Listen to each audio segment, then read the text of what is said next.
BC సామాజిక వర్గానికి చెందిన మైత్రి యాదయ్య వారి మిత్ర మండలి సభ్యులు బీఆర్ఎస్ పార్టీ సీనియర్ నాయకులు సాయిలు యాదవ్ మరియు హన్వాడ మండలం బీజేపీ అధ్యక్షులు గోపితో పాటు సుమారు 500 మంది వివిధ పార్టీలకు చెందిన కార్యకర్తలు మహబూబ్ నగర్ నగరంలోని క్రౌన్ ఫంక్షన్ హాల్లో జరిగిన కార్యక్రమంలో గౌరవ రాష్ట్ర పశుసంవర్ధక యువజన క్రీడలు మత్స్యశాఖ మంత్రివర్యులు శ్రీ వాకిటి శ్రీహరి గౌరవ మహబూబ్ నగర్ ఎమ్మెల్యే ఎన్ఎం శ్రీనివాసరెడ్డి సమక్షంలో కాంగ్రెస్ పార్టీలో చేరారు. ఈ సందర్భంగా గౌరవ మంత్రి మాట్లాడుతూ కాంగ్రెస్ పార్టీ పేదల పక్షాన బీసీల ఆత్మగౌరవం కోసం పనిచేసే పార్టీ అని, పేదల కోసం మహిళల కోసం ఎన్నో సంక్షేమ పథకాలు అమలు చేస్తున్నామని ఆయన అన్నారు. మైత్రి యాదయ్య వారి మిత్ర మండలి సభ్యులు కాంగ్రెస్ పార్టీలో చేరడం సంతోషంగా ఉందన్నారు. వీరి చేరిక వలన కాంగ్రెస్ పార్టీకి మరింత బలం పెరుగుతుందని అన్నారు. అనంతరం గౌరవ మహబూబ్ నగర్ ఎమ్మెల్యే ఎన్ఎం శ్రీనివాసరెడ్డి మాట్లాడుతూ అన్యాయాన్ని ఎదిరించి న్యాయం కోసం నిస్వార్థంగా పనిచేసిన వ్యక్తి మైత్రి యాదయ్య అని, ఇలాంటి వ్యక్తి కాంగ్రెస్ పార్టీలో చేయడం సంతోషంగా ఉందన్నారు.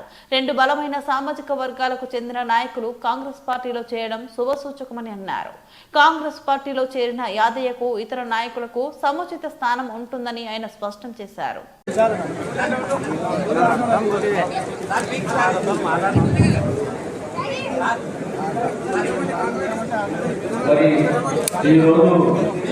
కాంగ్రెస్ పార్టీలో చేరుతున్న సాయిలు యాదవ్ గారు మరి మైత్రి యాదవ్ గారు వారి బృందానికి కాంగ్రెస్ పార్టీ జిల్లా కాంగ్రెస్ పార్టీ తరఫున స్వాగతం సుస్వాగతం పలుకుతా ఉన్నాం. ఇప్పుడు మంత్రివర్యులు గారికి మరియు మహబూబ్ నగర్ శాసనసభ్యులు గారికి రాష్ట్ర మైనార్టీ ఫైనాన్స్ కార్పొరేషన్ చైర్మన్ గారికి చిరు సన్మాన కార్యక్రమం జరిగింది. దయచేసి పార్టీలో చేరినటువంటి మిత్రులు వేదికపై కూర్చోవాలి.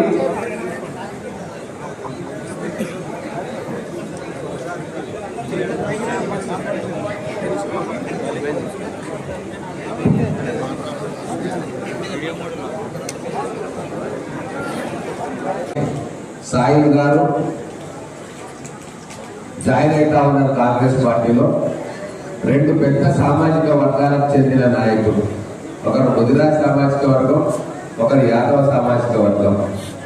ప్రాముఖ్యతను తెలుసుకొని అన్ని కార్యక్రమాలను కూడా కొద్దిగా పోస్ట్పోన్ రీషెడ్యూల్ చేసుకొని వాళ్ళు ప్రత్యేకంగా జాయినింగ్ చేసుకోవడానికి వచ్చిన మన జిల్లా ముద్దుబిడ్డ మంత్రి గౌరవనీయులు శ్రీహరి గారు, అలాగే వీరితో పాటు బీజేపీ ఓబీసీ మండల ప్రెసిడెంట్ గోపి గారు, మీరు కూడా జాయిన్ అయ్యారు. ఇంకా మిగతా అందరికీ పేరు పేరున వాళ్ళని జాయిన్ చేసుకుంటాం. ఒబేదుల్లా పట్వాల్ గారు, సంజీవ్ ముదిరాజ్ గారు, ఎన్పి వెంకటేష్ గారు, మారిపల్లి సురేందర్ రెడ్డి గారు, వినోద్ కుమార్ గారు, మిథున్ రెడ్డి గారు, ఆనంద్ గౌడ్ గారు, సిరాజ్ కాఫీ గారు, నరసింహారెడ్డి గారు, పెద్ద విజయ్ కుమార్ గారు, చంద్రకుమార్ గౌడ్ గారు, బెనాడ్ గారు, అలాగే గోపాల్ యాదవ్ గారు, శారదయ్య యాదవ్ గారు, వెంకటేష్ గౌడ్ గారు, గోనెల శ్రీనివాసం గారు, గంజి ఆంజనేయ గారు, ఇంకా చాలా మంది వేదిక మీద ప్రతి ఒక్కరు ఉన్నారు. మండల పార్టీ నాయకులు, మండల పార్టీ అధ్యక్షులు, కౌన్సిలర్స్, జిల్లా నాయకులు అందరికీ కూడా పేరు పేరున నమస్కారం, స్వాగతం. మీడియా మిత్రులకు కూడా నమస్కారం. ఎవరి పేరైనా మిస్ అయితే అనేది భావించద్దు. చాలా మంది గెస్తున్నారు కాబట్టి అందరినీ కూడా పెంచినట్టే భావించాలి. ఈరోజు ఒక చారిత్రాత్మకమైన కార్యక్రమం మధ్యలో మనం ఉన్నాం.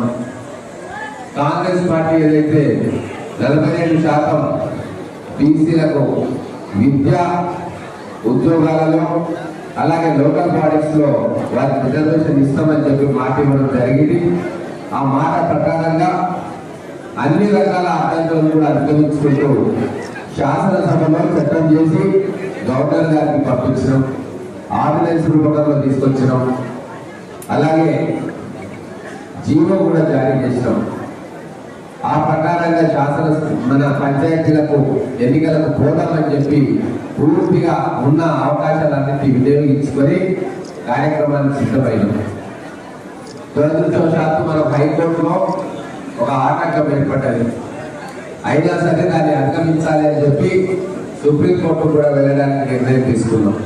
దాన్ని రాష్ట్ర ప్రభుత్వం కావచ్చు, రాష్ట్ర ముఖ్యమంత్రి వర్గం కావచ్చు, అలాగే మనకున్న మంత్రివర్గం ముఖ్యంగా బీసీ నాయకులందరూ కూడా దాని మీద చిత్తశుద్ధితో పనిచేస్తా ఉన్నారు. కాంగ్రెస్ పార్టీ కూడా ఈ రోజు ఇచ్చిన మాట ప్రకారం ముందుకు పోతా ఉంది. మీ అందరికీ కూడా ఒక విషయం అర్థం చేసుకోవాలి. ఇక్కడ బీసీ సంఘాల నుంచి వచ్చిన నాయకులు పెద్దలు కూడా ఉన్నారు. ఆ రోజు మొట్టమొదటిగా తెలంగాణ రావాలి అని చెప్పి 42 మంది కాంగ్రెస్ శాసనసభ్యులు ఢిల్లీకి పోయిండ్రు. అప్పుడు కేంద్రంలో భారతీయ జనతా పార్టీ గవర్నమెంట్ ఉండే. తెలంగాణ ఎట్లొస్తుంది, ఇచ్చేది బీజేపీ ఇస్తుండే కదా, ఇయ్యలేదు, ఎట్లొస్తుంది, మనం కేంద్రంలో లేవు కదా అన్నా, లేదు పోరాటం అంటూ మొదలు పెడితే ఖచ్చితంగా మనకు అనుకూలమైన ప్రభుత్వాలు వచ్చినప్పుడు సాధించుకోవచ్చు అన్న ఆలోచనతోటి ఆ రోజు 42 మంది శాసనసభ్యులు ఢిల్లీకి పోయారు. మన గౌరవ చిన్నారెడ్డి గారు, ఇంకా చాలా పొన్నాల లక్ష్మి గారు, చాలా మంది శాసనసభ్యులు అప్పుడు ఉండే. ఆ రోజు కాంగ్రెస్ పార్టీ మాటిచ్చింది, భవిష్యత్తులో ఖచ్చితంగా తెలంగాణ రాష్ట్రం ఇస్తామని చెప్పి. ఆ తర్వాత సోనియా గాంధీ గారు కూడా 2004 ఎన్నికల కంటే ముందు కాంగ్రెస్ తెలంగాణ ఇస్తుంది, తెలంగాణ ప్రజల ఆకాంక్షను మేము అర్థం చేసుకుంటున్నామని చెప్పి ఒక మాట ఇవ్వడం జరిగింది. ఆ మాట ఇచ్చిన తర్వాత ఆ మాటకు కట్టుబడి 2014లో పార్లమెంటు ద్వారా బిల్లును పాస్ చేయించి మనం ఈరోజు తెలంగాణ రాష్ట్రంలో ఉన్నాము అంటే దానికి సోనియా గాంధీ గారు కాంగ్రెస్ పార్టీ ఇచ్చిన మాటనే కారణమన్న విషయం ఇక్కడ ఉన్న బీసీ నాయకులు సోదరులందరూ కూడా గమనించాలి. ఆ రోజు సోనియా గాంధీ గారు మాట ఇచ్చిండ్రు. ఎన్ని ఒడుగుడుకులైనా ఇతర పార్టీలను కూడా ఒప్పించుకొని ఆ రోజు ఉద్యమకారులందరినీ కూడా ఏకం చేసి తెలంగాణ రాష్ట్రం సాధనలో సోనియా గాంధీ గారు నిలబడ్డారు మనకు అండగా.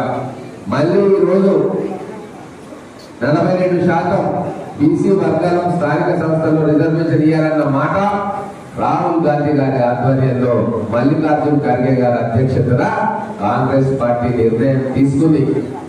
నిర్ణయం తీసుకున్నప్పుడు, మాట ఇచ్చినప్పుడు మాట తప్పకుండా నిలబడే తత్వం కాంగ్రెస్ పార్టీ. ఆ మాటకు అనుగుణంగానే చట్టంలో ఉన్న వెసులుబాటును తీసుకొని ఎన్ని అవరోధాలు ఉన్నా ఒక్కొక్కటిగా దాన్ని ఓవర్కమ్ చేస్తూ ఈ రోజు ఒక నిర్ణయాత్మకమైన స్థితికి మనం చేరుకున్నాం. ఇంకా కొన్ని అవరోధాలు ఉన్నాయి చట్టపరంగా, న్యాయపరంగా, కానీ వాటన్నింటినీ కూడా అధిగమించడానికి కాంగ్రెస్ పార్టీ రేవంత్ రెడ్డి గారి నాయకత్వంలో మన మంత్రులు శ్రీహరి గారు, పొన్నం ప్రభాకర్ గారు, మిగతా పెద్దలందరూ కూడా ఒక కార్యక్రమాన్ని ఎంచుకున్నారు. ఆ బాటలో ముందుకు సాగుతా ఉన్నారు. కమిట్మెంట్ చాలా స్పష్టంగా ఉంది కాంగ్రెస్ పార్టీకి. రాహుల్ గాంధీ గారు దీన్ని ఒక దేశవ్యాప్త ఉద్యమంగా చేస్తా ఉన్నారు. దేశం మొత్తం కూడా ఈ 42% రిజర్వేషన్ అనుకూలంగా వాళ్ళ మనసులు కూడా మారడానికి, వాళ్ళ నిర్ణయం తీసుకోవడానికి యాత్రలు చేస్తా ఉన్నారు. వివిధ రాష్ట్రాల్లో ఈ అంశం గురించి చర్చ జరుగుతూ ఉంది. ఆ చర్చ జరగడానికి ఇక్కడ కాంగ్రెస్ ప్రభుత్వం రేవంత్ రెడ్డి గారి నేతృత్వంలో తీసుకుంటున్న నిర్ణయాల కారణం. చాలా మంది తెలియని వాళ్ళు, సగం తెలియని వాళ్ళు అయిపోయింది ఇక రాదు, ఇక వచ్చేది లేదు అంటారు. తప్పు. ప్రతి దానికి కూడా ఒక ఆలోచన ఉంటుంది. ఏదైనా ఒక కార్యక్రమం మొదలు పెట్టుకుంటే అది రేపే సత్ఫలితాలు వస్తాయన్న రాజకీయ క్షేత్రంలో రేపే రిజల్ట్ ఆశించడం కష్టమవుతుంది. సుదీర్ఘకాలం పోరాటం చేస్తే తెలంగాణ వచ్చింది. ఇక్కడ ఎన్నో అడ్డంకులు ఉంటాయి. వాటన్నింటినీ అధిగమించడానికి చిత్తశుద్ధితో మనం ముందుకు పోతే మనం అనుకున్న లక్ష్యం సాధిస్తాం. అందుకే ఈరోజు మీ అందరికీ కూడా కాంగ్రెస్ పార్టీ తరఫున కాంగ్రెస్ పార్టీ పెద్దలు అలాగే ముఖ్యమంత్రి గారు కూడా మాట ఇచ్చారు. ఎన్ని అవరోధాలు ఉన్నా వాటన్నింటినీ కూడా అధిగమించి 42% రిజర్వేషన్ సాధించి తీరుతామన్న మాట, దానికి ఎప్పటికీ కూడా కాంగ్రెస్ పార్టీ కట్టుబడి ఉంటుంది. ఈరోజు ఇంత పెద్ద సంఖ్యలో బీసీ సమాజానికి చెందిన నాయకులు వచ్చారు. ముఖ్యంగా యాదయ్య గారి గురించి మనం చెప్పుకోవాలి. వారు గతంలో ఏ పార్టీలో కూడా లేరు. వాళ్ళు వామపక్ష భావాలకు చెందిన వారు. సమాజానికి మేలు చేయాలి, సమాజంలో నోరు లేని వాళ్లకు వాయిస్ లేని వాళ్లకు, గొంతు లేని వాళ్లకు గొంతుక ఇయ్యాలి, ధైర్యంగా నిలబడాలి అని చెప్పి నిర్ణయం తీసుకున్న వ్యక్తి.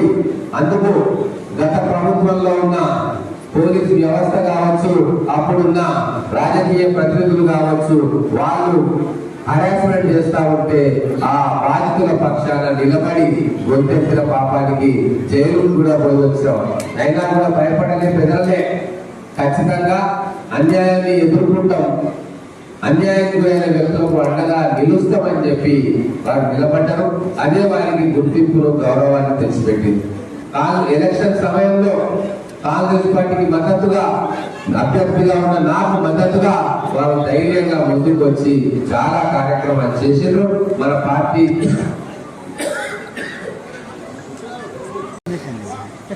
మీ స్థానిక శాసనసభ్యుడు, మీ అందరి ప్రియ నాయకుడు,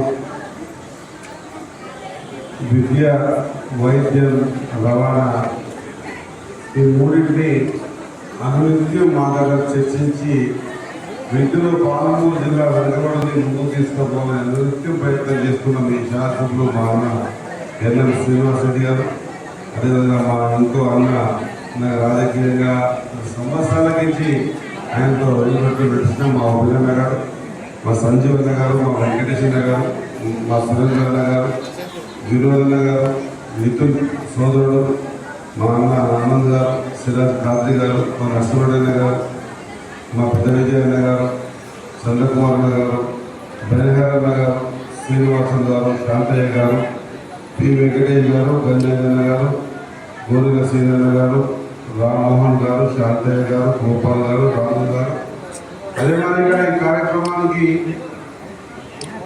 మోసినటువంటి ఈ కార్యక్రమాన్ని నడిపించుకొని ఏర్పాటు చేసినటువంటి మైత్రి యాదయ్యన్న మరి పాటలో చేరుతా ఉన్నారు అని నాకు ఉన్న శ్రీనివాస చెప్పడం జరిగింది, వెంకటేశ్వర చెప్పడం జరిగింది, ఈ ఆదాయం కూడా ఫోన్ చేయడం జరిగింది. ఈరోజు ఒక నిమిషం కూడా ఇక్కడ సమయం లేకున్నా కూడా ఒక మార్పు రాబోతా ఉంది. మరి యాదయ్యన రాబోతా ఉన్నాడు, సాయిన రాబోతా ఉన్నాడు, గోప్యన్న రాబోతా ఉన్నాడు, అదే మాదిరిగా శాంతయ్యన్న రాబోతా ఉన్నాడు.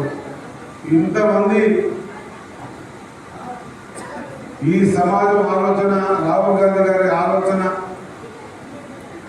ఈ ఆలోచన ప్రకారంగా ఈరోజు ఆకర్షణగా రాబోతా ఉన్నారు. రావాల్సిందని అనుకుని రావడం జరిగిందన్న మాట తెలియజేసుకుంటూ మరి కార్యక్రమానికి వచ్చేసిన ఆత్మకూరు మార్కెట్ కమిటీ చైర్మన్, రాష్ట్రంలోనే ఏకైక మైనార్టీ చైర్మన్. ఎందుకంటే ఈ మాట అంటే రాష్ట్రంలో ఏకైక మైనార్టీ చైర్మన్ అంటే కాంగ్రెస్ పార్టీకి ఆలోచన విధానం ఉంటుంది, అందరినీ కలుపుకోపోయేది. కాబట్టి చెప్తా ఉన్నారు మా రేవంత్ గారు, మా పర్వేజ్ గారు, తులసి గారు, ఇచ్చేసిన పెద్దలు వెంట కూర్చున్న చాలా మా పెద్దలు, మా ప్రశాంత్ కూడా కనిపిస్తారు, మా శివుడు జిల్లా అందరూ కూడా పేరు పేరు అనుకోదు, పేరు తీసుకోకపోతే అందరూ కూడా మన్నించాలి. అందరూ కూడా నమస్కారం. ముఖ్యంగా ఈ కార్యక్రమానికి నా అక్కజల్లు ఎక్కువ వచ్చారు కాబట్టి మా అక్కజల్లు కూడా పరిపూర్ణంగా నమస్కారం తెలియజేసుకుంటూ, నా సోదరుడు నమస్కారం తెలియజేసుకుంటూ, చాలా మంది వచ్చారు, చాలా విషయాలు చెప్పారు. మా యాదయ్య విషయంలో కొంతమందినే తెలిసిందే కానీ జనతా గ్యారేజ్ వాస్తవంగా సామాజిక స్పృహ ఉండాలి. ఆ స్పృహ ఉన్నప్పుడు నేను ఎమ్మెల్యే అయితేనే సేవ చేస్తా, లేకుంటే మంత్రి అయితేనే చేస్తా, లేదా చైర్మన్ పదవి వస్తేనే చేస్తా అనే ఆలోచన కాకుండా నేను మనిషి పుట్టిన కాబట్టి చేస్తా అనేటువంటి ఆలోచన తెలియజేస్తా ఉన్నా. చాలా విషయాలు మాట్లాడారు. అందుకంటే ముందు ఇక్కడ వచ్చేసి మా పత్రిక మీడియా మిత్రులు నమస్కారం తెలియజేస్తాను. ఎందుకంటే రాజకీయంగా నేను గట్టికి కావడానికి, ఎదగడానికి ఉమ్మడి పాలమూరు జిల్లాలో ఫ్లో లీడర్ గా పనిచేస్తున్నప్పుడు మా సోదరులు ఇచ్చిన చాలా పెద్దది కాబట్టి అది కూడా పక్షికోవాలని తెలియజేస్తాను. సోదరులు ఒక విషయం గుర్తుపెట్టుకోవాలి, అవకాశాల కోసం మనం వేచి చూడాలి. ఖచ్చితంగా అవకాశం కోసం వేచి చూస్తే పార్టీ అందరి వ్యక్తిస్తానికి నిలువెత్తు నిదర్శనం. ఒక కౌన్సిలర్ స్థాయికి నుంచి పార్టీని నమ్ముకొని పార్టీ సర్వమంతులు పనిచేస్తూ నాకు ఈరోజు అంచెలంచెలుగా కౌన్సిలర్ అవకాశం ఇచ్చి, సర్పంచ్ అవకాశం ఇచ్చి, ఎంపీటీసీగా ఇచ్చి, ఎంపీగా చేసి, జెడ్పీటీసీగా ఇచ్చి, జిల్లా పరిషత్ సోనిగా ఇచ్చి, జిల్లా అధ్యక్షుడికి ఇచ్చి, ఈ రోజు ఎమ్మెల్యే టికెట్ ఇచ్చి పార్టీ తరఫు గట్టిగా పోరాటం చేసి గెలిచి ఇప్పుడు మంత్రి అవకాశం కూడా ఇచ్చినటువంటి ఈ సందర్భం నా జీవితంలో మర్చిపోవడం తెలియజేస్తాను. ఈ రోజు ఇచ్చేస్తున్నటువంటి మా యాదయ్య వాళ్ళతో పాటు మిగతా అందరికీ కూడా స్వాగతం పలుకుతూ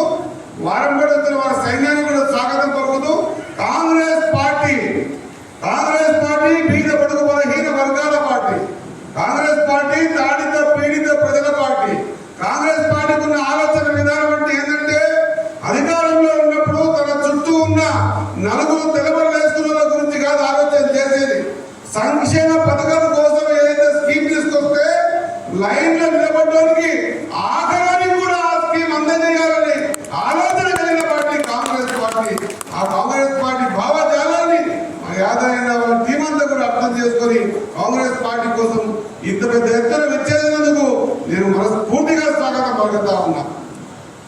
ఇది ఒక విషయం గుర్తు చేసుకోవాలి. ఎండ తరగని కుటుంబం, ఎండ కూడా తగలేకుంటుంది గాంధీ కుటుంబానికి. అటువంటి ఎండ తరగని కుటుంబంలో రాహుల్ గాంధీ గారు కన్యాకుమారికి కాశ్మీర్ వరకు 4200 కిలోమీటర్లు పాదయాత్ర చేసి ఇదే మన పాదమూరు రోడ్ల గుండా వెళ్తున్నప్పుడు ఆయనకు వచ్చిన ఆలోచన ఏంటంటే, ఇంకా వెనుకబడ్డ జాతులలో చాలా మంది చట్టసభలు కానీ, పార్లమెంట్ కానీ, అసెంబ్లీ కానీ గడప దొక్కన వాళ్ళు చాలా మంది ఉన్నారు. వాళ్ళందరినీ లెక్క కట్టాలా, వాళ్ళ లెక్కలు తీయాలా. ఆ లెక్కలు తీసి వారంతో వారికి అంతా ఖచ్చితంగా విద్య ఉద్యోగాల్లో ఆర్థికంగా పడే కాదు, ఖచ్చితంగా రాజకీయంగా కూడా వాళ్ళకు స్థానాన్ని ఇవ్వాలనే ఆలోచన. ఇది చిన్న ఆలోచన కాదు. ఈరోజు భారతదేశం అంతా ప్రకంపనం సృష్టిస్తూ ఉంది. 42% రిజర్వేషన్ ఊకే రాలే. రాహుల్ గాంధీ గారు ఆయన బీసీ కాదు. ఆ రాహుల్ గాంధీ గారి ఆలోచన అసెంబ్లీలో బిల్లు పాస్ చేద్దామనుకున్నటువంటి వ్యక్తి రేవంత్ రెడ్డి, నా ప్రియత ముఖ్యమంత్రి, బీసీ కాదు. ఆయన బీసీ కాదు, మరి ఈయన బీసీ కాదు. బీసీ కాకుండా కూడా బీసీల పట్ల ఒక ఆలోచన, వెనుకబడ్డ జాతుల పట్ల ఆలోచన, ఈ ఆలోచన బలంగా ఉంది కాబట్టి మనకు లెక్క కట్టి ఇప్పటిదాకా వాళ్ళ లెక్కలు తెలియవు. ఊక అనుకుంటాం. జనరల్ గా పాలమూరు జిల్లా అంటే ముద్రాలు తెచ్చుకుంటారు అనుకుంటాం, తర్వాత యాదవులు, కురుమలు, ఎస్సీలు అనుకుంటా ఉంటాం. కానీ స్టాటిస్టికల్ గా మనం ఎంత ఉన్నాం మనకి ఇప్పటిదాకా లెక్క తెలియదు. కానీ ఈసారి అసెంబ్లీలో ఎవరు ధైర్యం చేయలే, ఎవరు సాహసం చేయలే. అటువంటి సాహసాన్ని చేసి ఖచ్చితంగా ఎవరెందులో వారికంతా ఇస్తామని రాహుల్ గాంధీ గారి ఆలోచన, ఈ దేశ్ మే జిన్కి జితనీ ఆబాదీ హై ఉनको उतना हिस्सेदारी मिलना चाहिए అనే ఒక సంకల్పంతో తీసుకున్నటువంటి ఒక ప్రణాళికను ఈ రాష్ట్రం అధికారం కాంగ్రెస్ లో ఉంది కాబట్టి కాంగ్రెస్ పార్టీ ముఖ్యమంత్రి రేవంత్ రెడ్డి గారు కులగణన చేసి అంతరికల్ డాటాతోన ఏ డాటా ప్రకారం అయితే రిజర్వేషన్ ప్రక్రియ కొనసాగుతుందో చట్టసభల్లో ఆమోదించి పంపించిన తర్వాత న్యాయపరంగా చిక్కులు రాకుండా ఉండాలనే ఉద్దేశంతో అంతరికల్ డాటాతో 1,00,000 మంది ఎంప్లాయీస్ ని డ్యూటీలో పెట్టి 150 ఇండ్లకు యూనిట్ గా చేసి ఖచ్చితంగా మన కుల గణన చేసి ఆ కులగణన ప్రకారంగా ఎవరెంతో ఉందని చెప్పి ఆ సబ్జెక్ట్ ని డొమైన్ లో పెట్టి ఆ ప్రకారంగా జీవో ఇష్యూ చేసి ఎలక్షన్స్ పోతున్న సందర్భంలో ఈ రోజు తెలుగులో చాలా మంది యువకులు ఆలోచన చేయాలి. విషయాన్ని చాలా మంది యువకులు ఆలోచన చేయడం లేదు. ఇంత పెద్ద ఒక ప్రబంధం సృష్టించిన 42% రిజర్వేషన్ ఇచ్చినాం. గతంలో ఉన్నటువంటి బీఆర్ఎస్ పార్టీ మేము 50% క్యాప్ తీయము, మాకు 50% లోపల ఎలక్షన్ చేసుకుంటామంటే ఆనాడు బీసీలకు వచ్చింది ఎంత? 23% మాత్రమే. కానీ ఈసారి క్యాప్ ఓపెన్ చేయండి, తమిళనాడు తరహాలో మాకు కూడా అవకాశం ఇవ్వండి. సెంట్రల్ లో భారతీయ జనతా పార్టీ అధికారంలో ఉంది, వారికి బిల్లు పంపించడం జరిగింది. ఆనాడు జయలలిత గారు తన అసెంబ్లీలో బిల్లులు పాస్ చేసుకొని ఆ రోజు కాంగ్రెస్ పార్టీ అధికారంలో ఉంది. ఆ రోజు కాంగ్రెస్ పార్టీ అధికారంలో ఉంది. ఆ అధికారంలో కాంగ్రెస్ పార్టీ దగ్గర మనం ఈ విషయాన్ని తీసుకుపోతే ఖచ్చితంగా మీరు కులగణన చేసినటువంటి ఈ విషయాన్ని మేము ఆమోదిస్తామని షెడ్యూల్ 9లో పెట్టి 69% రిజర్వేషన్ ఇచ్చిన ఘనత పివి నరసింహరావు గారికి కాంగ్రెస్ పార్టీ నుంచి మరొకరు మీ అందరికీ తెలియజేస్తా ఉన్నా. ఇది మనందరికీ తెలియాలా, ప్రభుత్వం ఏం చేస్తామో తెలియాలా. ఆ రోజులు పోయినాయి. ఎవరో చెప్తే వింటాం, ఎవరో ఓటేయమంటే ఓటేస్తాం. ఈ రోజు రోజులు మారినాయి. ప్రతి ఒక్కరు కూడా ఆలోచన చేస్తా ఉన్నారు. నిన్న మొన్న నేను కోర్టులో ఉన్నప్పుడు దాదాపు నేను అనుకుంటే 2-3 వేల ఫోన్లు మాట్లాడినా. అన్నా నీవు నికాసుగా నిలబడ్డావు, 42% కోసం కొట్లాడుతున్నావు. నువ్వు గవర్నమెంట్ లో మంత్రిగా ఉండి కూడా 42% కోసం గట్టిగా అడుగుతున్నావన్నా. ఈ గట్టిగా అడగడం ఈ చట్టబద్ధత అయినప్పుడు మాత్రమే వెనుకబడ్డ జాతులకు ఖచ్చితంగా భవిష్యత్తు ఉంటుందని చెప్పేసి ఎవరిని ఇబ్బంది పెట్టండి, ఎస్సీలు కానీ ఎస్టీలు కానీ ఇబ్బంది పెట్టండి. వాళ్ళకు చెప్పాం 2011 సెన్సస్ ప్రకారంగా మీకు ఇచ్చారు, 2024 ప్రకారంగా మీరు కూడా తీసుకుంటామని చెప్పడం జరిగింది. ఎందుకు చెప్తామన్నా ఈ మాట అంటే ఏది లేదు, ఏదో పట్టగాలుస్తారు మీద పడేస్తారు. ఈ రోజు సంక్షేమ పథకాల గురించి ఆలోచన చేసి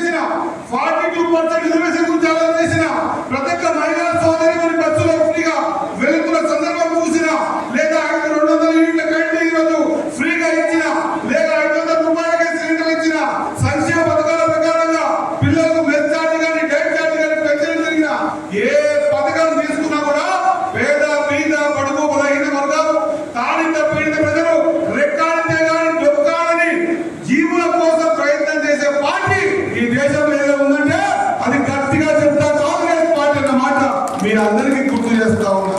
ఆ రోజుకైతే ఈ రోజు వరకు ఆ రోజు ఇందిరాగాంధీ గారు కూడా రోడ్డుని కపడా మకానని గరీబీ హటావో అని ఖచ్చితంగా ప్రతి వ్యక్తికి ఇల్లు ఉండాలని ఈ రోజు వారు గుర్తుపెట్టుకోవాలి. 10 సంవత్సరాల అధికారంలో ఉండి డబుల్ బెడ్రూమ్ అంటే ఇంట్లో ఉండాలి, దాని ఆకారం ఇంట్లో ఉంటది. నువ్వు విడనించిన బయటికి అల్లుడు ఉండేసి ఏడబడ్డాలి, నువ్వు మేక గొర్రె ఏడగట్టేయాలని ఒక అభూత కల్పన చూపించి ఈ పాలమూర్తిలో ఈ రాష్ట్రంలో ఈ రోజు వారు గుర్తుపెట్టుకోవాలి. 10 సంవత్సరాల అధికారంలో ఉండి డబుల్ బెడ్రూమ్ అంటే ఇంట్లో ఉండాలి, దాని ఆకారం ఇంట్లో ఉంటది. నువ్వు విడనించిన బయటికి అల్లుడు ఉండేసి ఏడబడ్డాలి, నువ్వు మేక గొర్రె ఏడగట్టేయాలని ఒక అభూత కల్పన చూపించి ఈ పాలమూర్తిలో ఈ రాష్ట్రంలో ఉన్నటువంటి పేద బీద ప్రజానికానికి టీఆర్ఎస్ ఓటు వేయకపోతే నాకు ఇల్లు రాదేమో అద్భుతమైన ఇల్లు చూపిస్తా ఉన్నాడు. మరి నా బిడ్డ నా కొడుకు రూమ్ లో ఉంటుంది, నా గొర్రె బయట కట్టేసుకుంటా అనేటువంటి ఆలోచనని క్రియేట్ చేసి 10 సంవత్సరాలు అధికారం వచ్చిన తర్వాత పేదోరికి ఎన్ని ఇల్లు ఇచ్చినా ఒకసారి ఆలోచన చేయాలి. ఎన్నో నియోజకవర్గాలు ఇంకా ఒక్కటంటే ఒక్క ఇల్లు కూడా పేదోరికి ఇచ్చే సందర్భం మనం చూడలేదు. ఇది యువకులు గుర్తించాలి, ప్రజలు గుర్తించాలి, ఆలోచన చేయాలి. కానీ ఈ రాష్ట్రం 14 మంది ముఖ్యమంత్రులు పరిపాలించిన తర్వాత కూడా 60,000 కోట్ల అప్పుతో ఉండింది. ఈ 10 సంవత్సరాల్లో బీఆర్ఎస్ పార్టీ 2 టర్మ్లు పరిపాలిస్తే దాదాపు 7,50,000 కోట్ల అప్పు పోయింది. ఒకసారి ఆలోచన చేయాలి. ఎన్నో వందల వేల కోట్లు లక్షల కోట్లు ఖర్చు పెట్టే కాళేశ్వరం కూలిపోయింది. ఈ రోజు పాలమూరు జిల్లా తీసుకుంటే నువ్వు జూరాలు తీసుకో, అంతకంటే ముందు శ్రీశైలం తీసుకో, దానికంటే ముందు నాగార్జున సాగర్ తీసుకో. కాంగ్రెస్ పార్టీ కట్టింది ఒక రాయి కూడా పెరగలే, ఒక రాయి కూడా పెరగలే. ఈ రోజు మనం సత్యసాయిబాబా నీళ్ళు అవుతున్నాం. చూడండి ఆలోచన విధానం. నేను ఆ రోజు చెప్పిన జడ్పిలో ఉన్నప్పుడు చెప్పిన మీరు టేలెంట్ సైతం మేము తాగే నీళ్ళు మాకైతే రావాలా. మీరు ఇక్కడ కృష్ణమ్మ మా పక్కనే పోతా ఉంది. ఈ కృష్ణమ్మ నీళ్ళు శ్రీశైలంలో పడిన తర్వాత శ్రీశైలంలో ఎంత ఉన్నటువంటి ఏలూరు విలేజ్ కచ్చి తెచ్చి నాలుకలు పోసి ఆ తాగే నీళ్ళని తీసుకొచ్చి పాలమూరు చెట్టలో పోసి ఆ నీళ్ళని పాలమూరు పోసి ఆ నుంచి మన్నకొండ పోసి మాలాంటి మారుమూల కాల్చిన భక్తులు నీళ్ళని ఇస్తే మనకు 30 కిలోమీటర్ల దూరంగా నీళ్ళు వచ్చేది గొప్పరా, 330 కిలోమీటర్లకి నీళ్ళు వచ్చేది గొప్పరా. ఇటువంటి తిక్క పనులు చేసి ఓన్లీ డబ్బులు కాంట్రాక్టర్లకు ఇస్తే డబ్బులు వస్తాయనే ఆలోచనతో చేసేటువంటి ఆ పని ద్వారా ఈ రోజు చిన్న జీవితాలు, చిన్న వ్యక్తులు, మిడిల్ క్లాస్ ఫ్యామిలీస్ అన్ని కూడా తాగే నీళ్ళకి ఇబ్బంది పడతాల్సి మనం ఆలోచన చేయాలి. నేను ఇక్కడ వచ్చి అందరినీ కొడతా ఉన్నా. ఒక మైత్రి ఆలయంలో లేకుంటే మన సాయిలో గోపంలో శాంతయ్యలో ఇంకా వచ్చిన వాళ్ళు కోరుతా ఉన్నా. మీరు ఒక్కరే కాదు, ఓటు అనేది అంబేద్కర్ గారు ఇచ్చిన వజ్రాయుధం మనకు. ఆ ఓటు వేసినప్పుడు మనం ఆలోచన చేసుకోవాలి, మనం ఎవరికి ఓటు వేయాలి. ఈ రోజు ఓటేసిన పాలమూరులో మీ ఎమ్మెల్యేలు గెలిపించుకున్నారు. నిత్యం ఎప్పుడు కూడా ఊహించలే చదువుల విషయంలో ఒక ఎమ్మెల్యే ఇంత లోతుగా ఆలోచన చేస్తామని. మాకు కూడా దిశానిర్దేశం చేసిండు. మా అందరికి కూడా ఈ డిజిటలైజ్డ్ బుక్స్ ను ప్రిపేర్ చేసి నేను ఆయన జిఎంఆర్ గారు అనిరుద్ రెడ్డి గారు అందరం కూడా మా నియోజకవర్గాలలో ఒకరికొకరం 15-20 లక్షల రూపాయలు ఖర్చు పెట్టి 10వ తరగతి పిల్లలకు మనం ఏమైనా ఇచ్చేది ఉంటే ఆస్తు పాస్తిస్తూ ఉంటారు. ఆ పిల్లలకు చదువు బాగా అవ్వాలనే ఉద్దేశంతో digitalised 2D 3D animation book prepare చేసి ఇస్తే 56% ఉన్నటువంటి మాలాంటి మత నియోజకవర్గం కూడా 98% అదే కదా ఆలోచన విధానం. అటువంటి ఆలోచన విధానం ఉన్నందుకే కదా ఇప్పుడు మన పక్క ట్రిపుల్ వచ్చింది. ట్రిపుల్ పాలమూరు తెచ్చుకునేటువంటి ఆ పరిస్థితి కూడా ఉండేనా?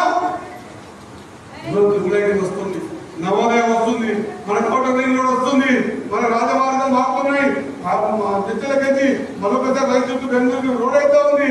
రకరకాల సంక్షేమ పథకాలు బహిర్గతంగా అయినా కూడా పేదోళ్ళ కోసం ఈ రోజు 8 సంవత్సరాలకైంది ఒక్కటంటే ఒక కొత్త కూపన్ కార్డు ఎవరికి ఇవ్వలేదు. 200 యూనిట్లు కరెంటు బిల్లులు కట్టలేని మా అక్క చెల్లెలందరూ కూడా గతంలో ఇబ్బందులు పడతా ఉంటే ఏ ఒక్కరు మీరు కట్టగండక ప్రభుత్వం బిల్లులు కట్టదని చెప్పేసి మీ 200 యూనిట్ల బిల్లులు ప్రభుత్వం కడతా ఉంది. మా అక్క చెల్లెలు మాట ఇచ్చినాం. అక్క నువ్వు గుడికి పోయినా, గోపురానికి పోయినా, ప్రభుత్వానికి పోయినా, పెట్టడానికి పోయినా, ఏడికి పోయినాక నీకు ఆధార్ కార్డు వస్తుంది, నువ్వు బస్సు ఫ్రీగా ఎక్కొచ్చు, బస్సు ఫ్రీగా తీసుకోవచ్చు అని చెప్పిన ఏ ఒక్క అక్క కూడా రూపాయి ఖర్చు పెట్టకుండా బస్సు ఎక్కుతా ఉంది. దాన్ని కూడా కామెంట్ చేస్తా ఉన్నారు. తమరు చేయలేదు, మేము చేస్తా ఉంటే ఓడుస్తలేము. ఆ ఆటలో కుట్టలు పెట్టని, బయటికి రాని, తిరగని, కొడుకుతాని కొని, గొడవ చూసినాని, గుడి కొని, గోపురానికి కొని, మన కూడా కొని, అది కూడా కొని తప్ప ఒక సంక్షేమ పథకం తీసుకున్నప్పుడు మీకు లబ్ధి చేకూరా. రేవంత్ రెడ్డి గారు మన ముఖ్యమంత్రి గారి ఆలోచన, నా ఆడబిడ్డలు బలంగా ఉంటే, నా ఆడబిడ్డల చేతుల్లో పైసలు ఉంటే ఈ రాష్ట్రం బాగుపడుతుంది. ఎందుకంటే 10 రూపాయలు మీ చేతిలో ఉంటే అవి మీ పిల్లల కడుపు చూస్తారు, ఇంట్లో భర్తలు చూస్తారు. అదే 10 రూపాయలు మా వాళ్ళ చేతిలో ఉంటే సాయంత్రానికి 11 రూపాయలు అప్పు చేసి పెడతారు. అవునా కదా? కాబట్టి 1 కోటి మంది మహిళల్ని కోటీశ్వరులు చేయాలనే ఆలోచన, 1 కోటి మంది మహిళల్ని కోటీశ్వరులు చేయాలనే ఆలోచన. ఇది పేద పీడ బడుగు మొదలైన వర్గాల ఆలోచన. ఒకసారి ఆలోచన చేయండి అక్క, మా సోదరులు ఆలోచన చేయాలి. 29 రాష్ట్రాలు కలిగినటువంటి భారతదేశంలో 28 రాష్ట్రాలలో కోపం కాడల్లా, కోపదున్నలా దొడ్డు బియ్యం ఇస్తారక్క. మన రాష్ట్రం ఒక్కటే, భారతదేశం మొత్తం మీద మన రాష్ట్రం ఒక్కటే కోపదున్నలా సన్న బియ్యం ఇస్తున్నామక్క. ఎక్కడికైతే ఇస్తున్నామక్క, ఎక్కడికైతే ఇస్తున్నామంటే గతంలో బీఆర్ఎస్ పార్టీ ఏమన్నది, మీరు సోనా మసూరి పండిస్తే వరేస్తే ఊరేస్తానని, మీరు వరేసుకుంటే మీరు ఊరేసుకున్నట్లు అన్నది. కానీ మనం వచ్చేమన్నాం, వరి ఉరి కాదు, వరి సిరి అన్న. సిరి అంటే సంపద.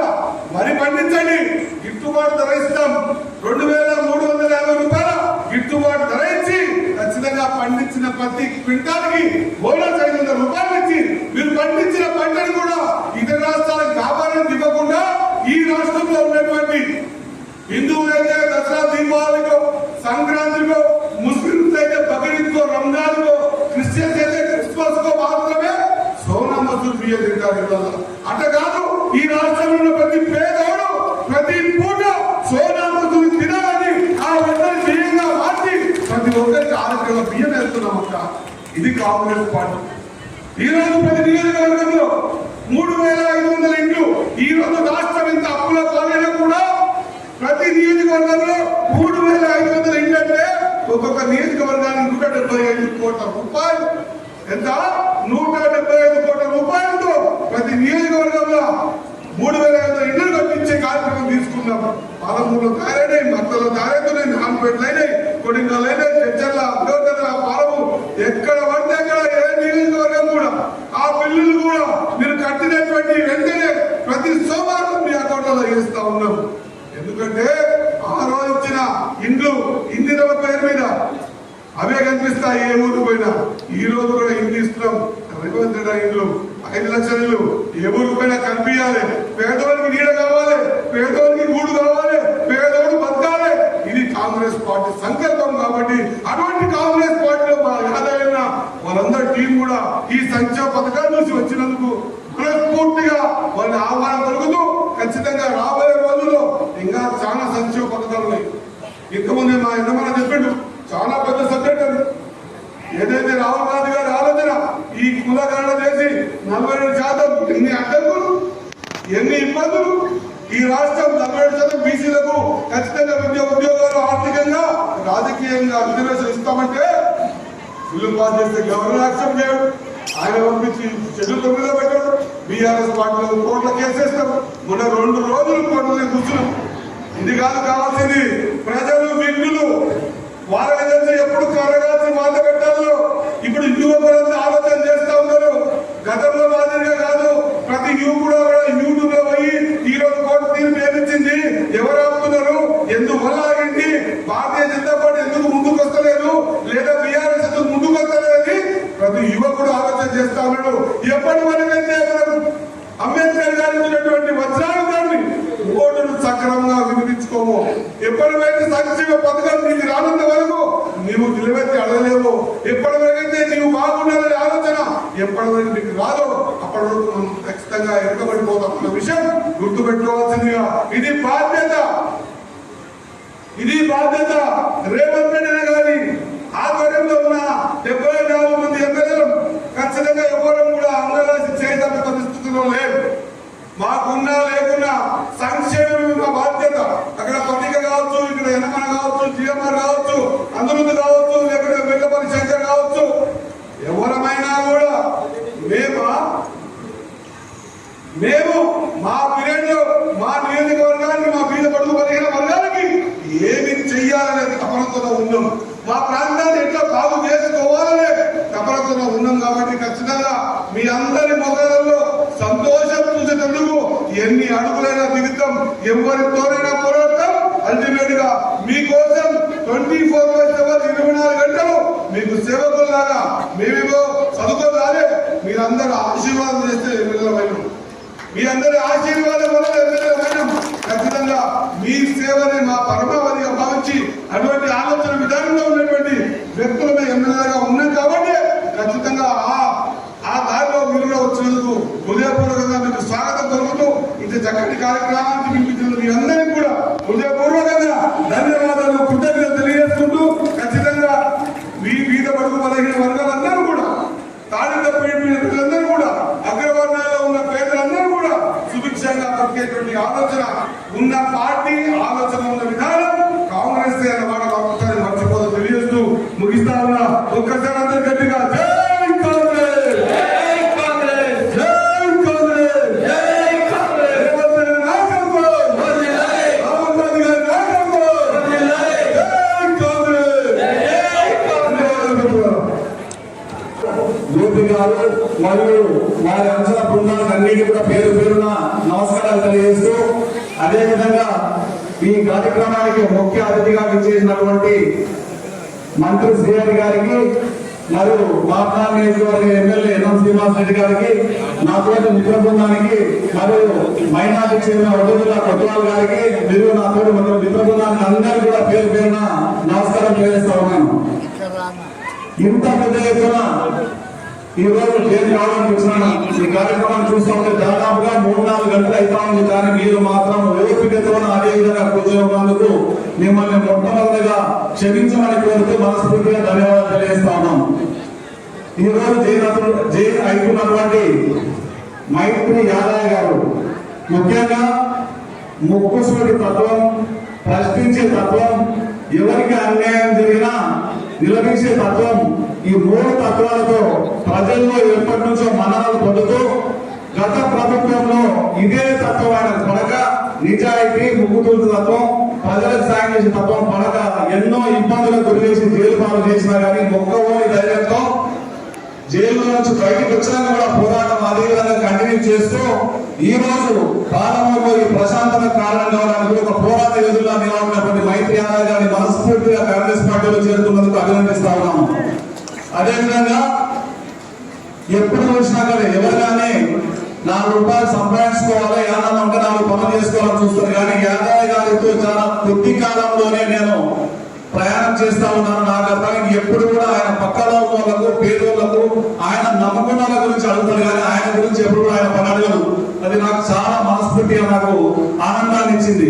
రాబోయే కాలంలో కూడా కాంగ్రెస్ పార్టీలో జాయిన్ అయిన తర్వాత కూడా మీకు ఇంకా గట్టిగా కాంగ్రెస్ పార్టీ అభివృద్ధి కార్యక్రమం ఒక ముడా చైర్మన్ 3 నియోజకవర్గాల్లో పిల్లల ముడా చైర్మన్ పదవిని యాదవ సామాజిక వర్గం కట్టబెట్టినందుకు ఆనందంగా రాబోయే కాలంలో యాదవ్ కూడా న్యాయం చేస్తుందని నమ్మి వస్తున్నటువంటి పెద్ద మనిషి మైత్రి మన సాయన్ యాదవ్ గారిని కూడా మనస్ఫూర్తిగా పార్టీలోకి ఆహ్వానిస్తూ అభినందిస్తా ఉన్నాను.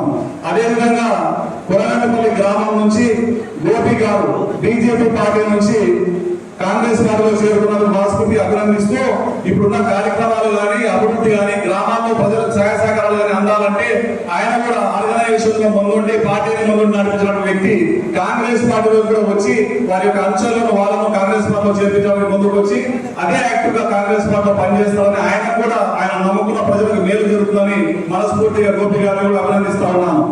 మీరు రాబోయే కాలంలో కూడా ఇక్కడ ఐకమత్యంగా నాయకులకు కూడా మా కాంగ్రెస్ పార్టీ నాయకులకు కూడా మొన్న ఏదైతే ఎలక్షన్ లో కొట్లాడినామో, ఎలక్షన్ లో విజయం సాధించినామో అదే విధంగా అందరం ఐకమత్యంతో ఒకరి కాలు బట్టి ఒకరు ముందకుండా, ఒకరు ముందర పోతే ఆ ముందర పోయే వ్యక్తిని కూడా మనం ఇబ్బందులు పెట్టకుండా అందరం కలిసి ఒకే మాట మీద నిలబడుతూ మనం కష్టపడుతుంది ఎటువంటి తత్వం ఉన్నోని అటువంటి విధంగా ప్రమోట్ చేయాలి. కానీ ఎవరో ఎదుగుతుంటే కొంతమంది వ్యక్తిగత 100కి 90 99% మంచిగా 1% మాత్రం ఎదిగే వ్యక్తులు చూసి కాలువంటి గురించి వాళ్ళు ఇబ్బంది పెట్టే కార్యక్రమాలు కొంతమంది చేయాలనుకుంటే ప్రకృతి దైవము పరిస్థితులన్నీ కూడా ఉంటాయి, అవి కూడా చూస్తాయని చెప్పి తెలియజేస్తూ ఎవరి కష్టం వల్ల మిగులుతుంది. మనం జీవితం శాశ్వతం కాదు, భగవంతుడు మనకి ఇచ్చింది వరం అనుకోవాలి.